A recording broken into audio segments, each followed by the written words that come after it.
Hey guys, it's Alicia with WTI. Do you love peanut butter? Well, you are gonna love these M&Ms. These are, in my opinion, the best kind of M&Ms. I love the original ones, but the peanut butter M&Ms, I can never say no to. They're so good. So this is a large size. This is a party size bag. I'm not having a party, but this is just the size that we need in our house.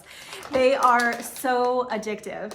So what I love about these is that there is a good amount of peanut butter inside. So even though they're a small candy, you get a massive hit of peanut butter, which I absolutely love. So they're a little bit bigger than a regular M&M. And when you bite into it, you can see how much peanut butter is in there with the chocolate. So it is the perfect ratio of chocolate to peanut butter to crunchy candy. It's just the perfect bite.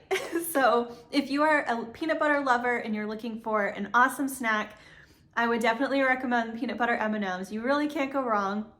They're a crowd pleaser for sure, and that's my point of view.